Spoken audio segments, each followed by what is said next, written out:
Assalamualaikum warahmatullahi wabarakatuh. Perkenalkan, nama saya Nindi Fazrianti. Hari ini adalah hari ketiga magang saya. Saya akan menjawab beberapa pertanyaan tentang kegiatan insidentil. Di antaranya adalah, apa yang harus dilakukan motivator apabila ada murid yang tidak mau masuk kelas? Ialah dengan memujuknya dan memberikan kegiatan yang murid itu sukai atau murid itu senangi. Apa yang harus dilakukan motivator apabila ada murid yang menangis? Itu segera diamkan dan memberikan materi yang ia sukai. Apa yang harus dilakukan motivator apabila ada murid yang mengganggu murid yang lainnya?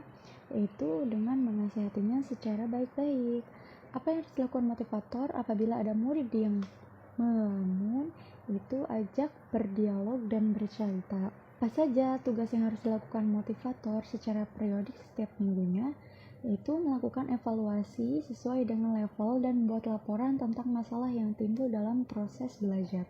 Apa saja tugas rutin yang harus selalu dilakukan oleh motivator setiap harinya? Itu menciptakan kelas yang menyenangkan dan memberi materi belajar sesuai dengan kemauan dan kemampuan anak. Bagaimana cara agar motivator mengetahui karakter dan kesukaan anak tersebut?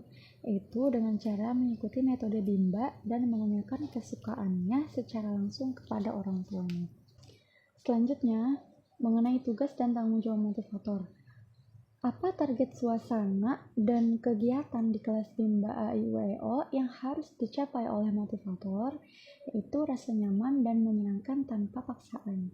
Bagaimana cara motivator mencapai target atau tugas di kelas Bimba AIUEO? Itu dengan cara memahami dan menerapkan metode Bimba dengan baik dan benar. Apa tanggung jawab utama motivator Bimba? Yaitu menjadikan suasana di kelas selalu menyenangkan atau fun learning, small step system, individual system, dan variation skill.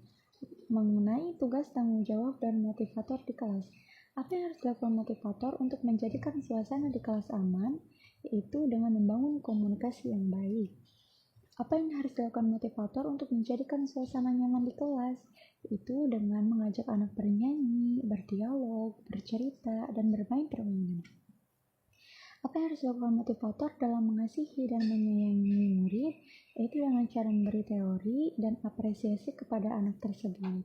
Apa yang harus dilakukan motivator untuk menjadikan kegiatan bermain sambil belajar menyenangkan?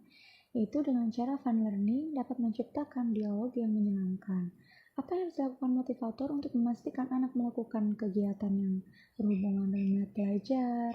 Yaitu mengajak anak berbanka. Apa yang harus dilakukan motivator untuk melakukan kegiatan sesuai dengan perkembangannya? Yaitu dengan cara bermain sambil belajar. Mungkin cukup sekian dari saya. Maaf apabila jawabannya masih banyak yang salah atau kurangnya, mohon dimaafkan. Terima kasih. Wassalamualaikum warahmatullahi wabarakatuh. Salam Bimba, tetap semangat dan terus belajar.